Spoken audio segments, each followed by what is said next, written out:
I was scrolling through YouTube and I found this video by the Action Lab. You should definitely check it out. And I was curious about how oxygen was produced. If you want to skip the lengthy explanation and my monotone voice, then go to the simplification part of this video. I'll give you a countdown. 3, 2, 1. Okay? Did you leave? Yeah? Okay. So, now that all the cool kids are gone, let's talk about the nerdy stuff. In the Action Lab video, he was unsure if the bubbles produced by the spinach was oxygen or not. I found a similar and easier procedure by Science U that suggests oxygen would appear as bubbles. Photosynthesis is split into two separate parts: energy transduction that occurs in the thylakoid and carbon assimilation that occurs in the stroma. Just like my oily nose, plants have pores. Their pores are under their leaves and are called stomata. They bring in carbon dioxide and release oxygen. They breathe in and they breathe out. Therapy.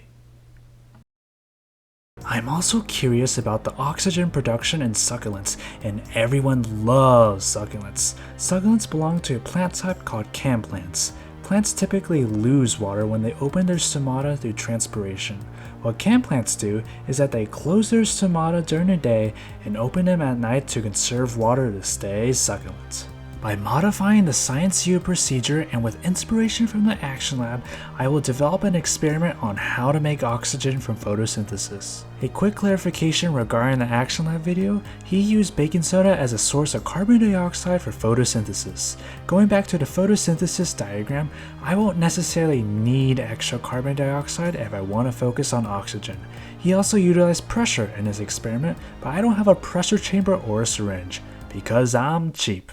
The Science U procedure doesn't require baking soda or pressure, so I shouldn't feel pressured going forward. The purpose of this experiment is to analyze and observe the oxygen waste product produced in can plant photosynthesis under light and dark conditions. It is hypothesized that oxygen is released from the underside of the succulent leaf at night. I predict that if light is available, energy transduction should occur, and oxygen should be produced as waste. I also predict that the stomata should be closed, containing the oxygen within the succulent. I know. I explained a lot just for an experiment made for kids, but if I had to dumb this down, I'm not being passive aggressive.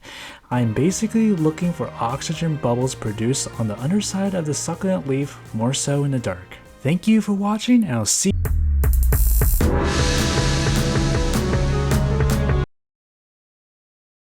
So yeah, these are the materials I use. Editing is too tiring, so I'll meet you on the other side.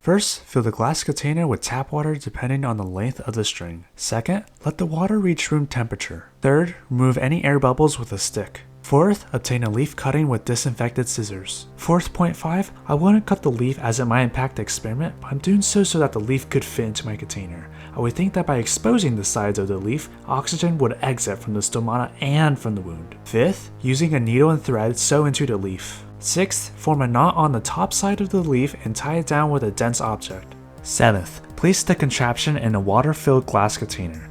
Due to the leaf's buoyancy, the contraption should look like one of those movie scenes where someone is chained to the bottom of the lake where like frog spawns. We do this so that we can better see the top, bottom, and sides of the leaf. Eighth, observe the leaf and oxygen bubbles it produces. Use a lamp or towel to adjust the lighting conditions. The observations were collected under light and dark conditions. Each condition was observed twice within an hour. Under light conditions for 30 minutes, there was an equal amount of bubbles on the top and bottom sides of the leaf.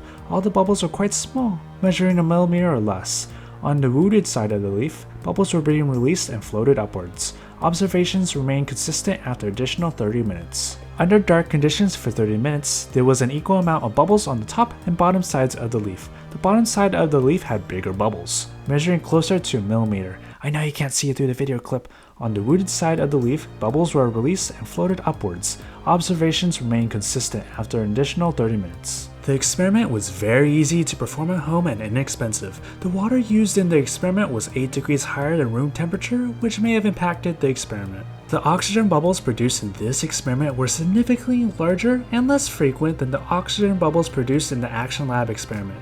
It's quite possible that the baking soda had an impact on the appearance of the bubbles. The observational results brought up some concerns. Bubbles formed on the top side of the aloe vera, which should be absent of stomatas. It's possible that the tap water causes bubbling formation, evident by needing to initially clear away the air bubbles in the container. Moreover, only 30 minutes was needed to produce very small bubbles, and any longer does not greatly affect the amount or size of the bubbles produced. It's possible that there's a limit to the amount of bubbles produced. An external variable that could have affected the experiment was the tap water. The minerals and chemicals in the tap water could have hindered the leaf's oxygen production. Being flooded with excess water could alter the water potential needed for transpiration. Deionized water could be used to improve the experiment. Another external variable could be the succulent. Its soil type, how healthy it was, and the type of species could affect how much oxygen can be produced. Overall, the predictions nearly agreed with the observational results. Slightly bigger oxygen bubbles developed on the underside of the aloe vera leaf under dark conditions compared to light conditions. Oxygen bubbles were also produced and released frequently from exposed wounds. Understanding and visualizing how oxygen is made is not only crucial when trying to understand how plants grow and thrive, but how plants affect its environment. It's easy to forget and dismiss photosynthesis as a common unimportant thing that occurs, but it plays a huge role in shaping the world as of today. I doubt anyone will reach the end of this video, but if you did, thank you for sticking by. I'm not an expert in botany, so if you have any questions or comments, let me down below. Otherwise, I hope you have a terrible day. Bye.